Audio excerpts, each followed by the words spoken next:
serius nih. Oh iya. Betul. Serius. Nampaknya itu semakin kompetitif, Mas ya. Iya. Jadi survei-survei calon presiden itu makin marak. Betul. Partai-partai politik berebut simpati rakyat. Betul, ya kan? Rakyat kadang-kadang tuh disuruh simpati pada tokoh-tokoh yang akan dijalimi. Apakah ini masih efektif toh ya? Enggak sekali. Karena begini lah. Pokoknya masyarakat, rakyat, generasi muda harus sadar, jangan percaya omongan politisi, jangan dipercaya. Sebelum dia bisa membuktikan. Karena apa? Karena sebetulnya selama ini 15 tahun terakhir tentu mereka mengobrol janji dan sebagainya. Tapi yang terjadi kan tadi dikatakan korupsi sudah bukan main, luar biasa. Nah, jadi oleh karena itu sebetulnya sekarang ini pemimpin yang baik adalah pemimpin yang bisa membuktikan secara nyata apa yang dikatakan. Itu pemimpin. Kalau iya kan? Jadi yang nanti harus rakyat percaya adalah jangan apa yang diomongkan, tapi apa yang bisa dibuktikan dari omongan itu. Itu perlu sekali supaya kita jangan sampai kesasar memilih orang yang cuma mau menjadi petualang politik. Petualang itu maksudnya begundal politik. Itu kita hindari. Pilih orang yang membuat ongkos kuliah murah.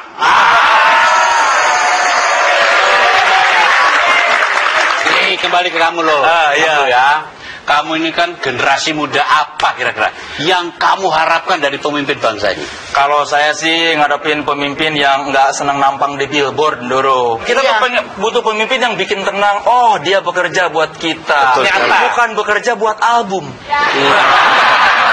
Kan kita nggak mau mengenang karya pemimpin itu dari album musiknya. Iya.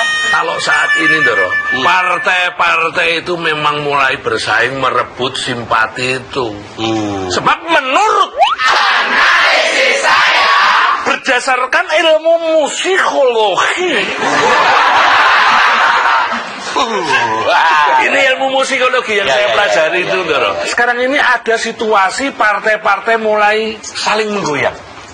Nah, kalau soal goyang-menggoyang ini juga cocok dengan lagunya ada itu, Doro. Apa?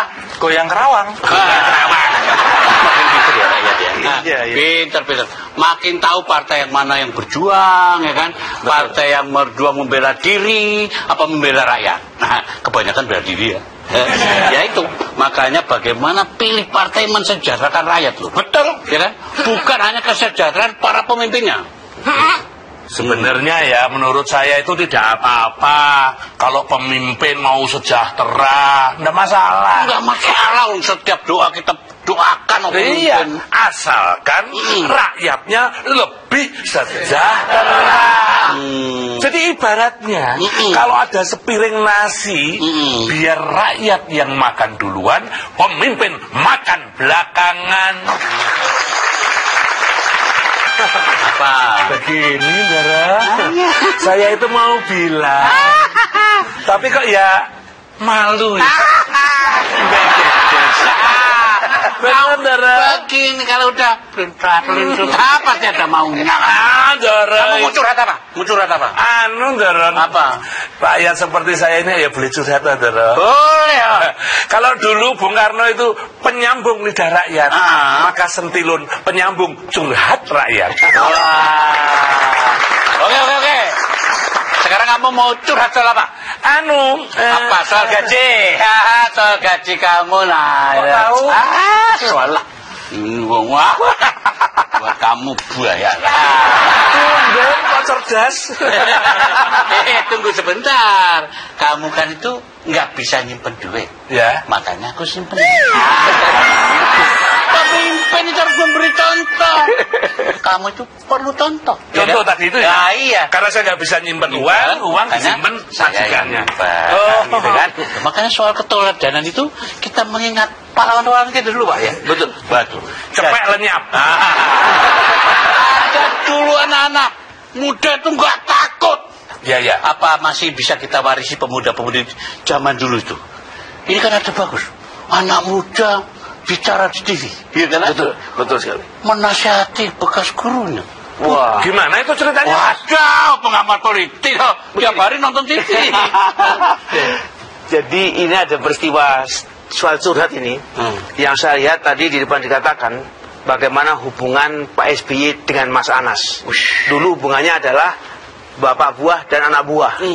Tapi kemarin saya lihat hubungannya Mas Anas menjadi penasehat dan Pak SBY yang dinasihati. Kualat itu. Saya terpesona betul waktu Mas Anas mengatakan bahwa sebetulnya yang harus dilakukan oleh pemerintahan sekarang ini gitu, harus bekerja keras. Sisa-sisa waktu pemerintahnya harus dimanfaatkan betul untuk berjuang bagi rakyat. Masa dia ngomong begitu? Jadi sangat jelas. Iya, dan dengan demikian maka kalau sisa waktu dipergunakan dengan baik, tentu dia akan menaikkan elektabilitas Partai Demokrat juga.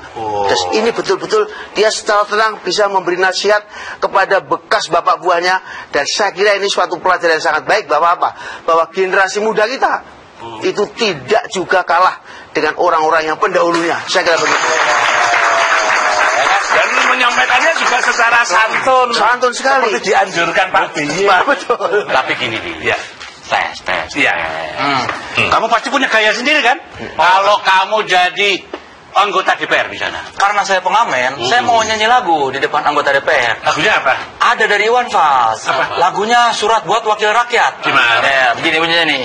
Di kantong safarimu kami titipkan masa depan kami dan negeri ini, dari Sabang sampai Merauke. Saudara dipilih bukan di lotre, meski kami tak kenal siapa saudara. Kami tak sudi memilih para juara. Juara diam, juara juara. Suara anak muda ini, kalau menurut analisis saya, jika saya cermati, apa yang kita hadapi sekarang ini kan banyak ditentukan oleh gaya kepemimpinan. Kadang-kadang ya kita itu bisa juga loh belajar kepemimpinan melalui hal-hal yang sederhana. Misalnya dari bumbu dapur. Kamu tuh kalau udah jongos ya jangan ngetarain jongosnya. Dapur itu memang wilayah kekuasaan saya, Doro. Makanya saya tahu persis. Doro itu sukanya ngeyel. Kan ini urusan dapur tuh bukan tuh. Ini pimpinan negara, ini urusan negara, urusan dapur. Dulu omongan saya. Apa? Coba tahu, Doro. Ada kepemimpinan berdasarkan bumbu dapur. Tipe-tipe kepemimpinan. Urusannya apa? Misalkan ya, kepemimpinan jenis ketumbar. Artinya kepemimpinan jangan suka sesumbar. Pintar ya.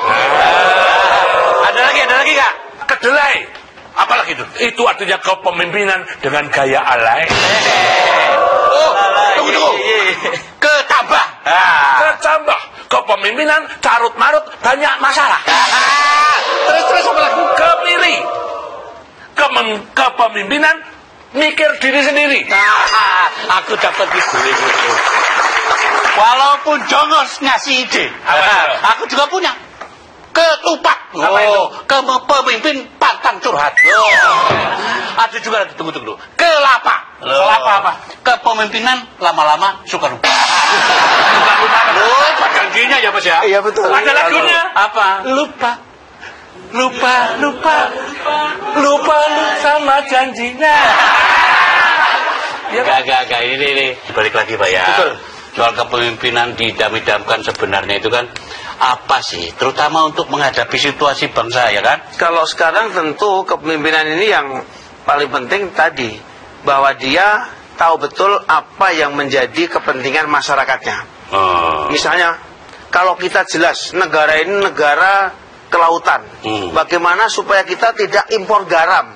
Lautnya besar sekali kok kita masih impor garam? Itu kan gila-gilaan itu.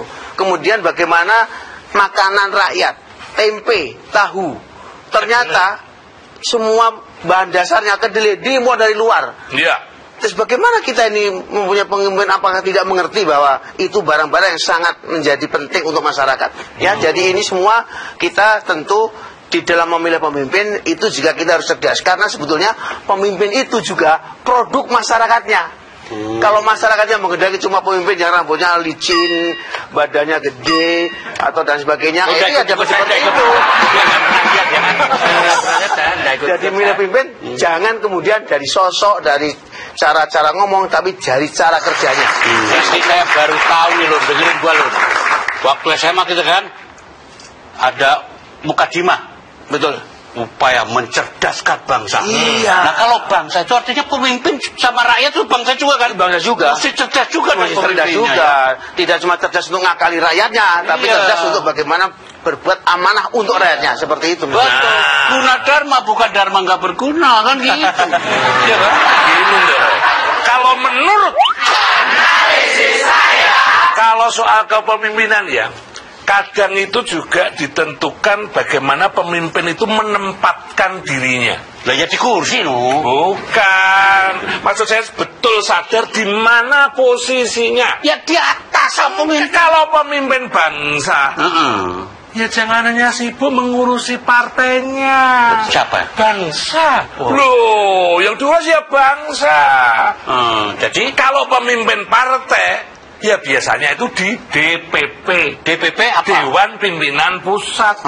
Ya jangan di DPC. Apa itu DPC? Dewan Pimpinan Curhat.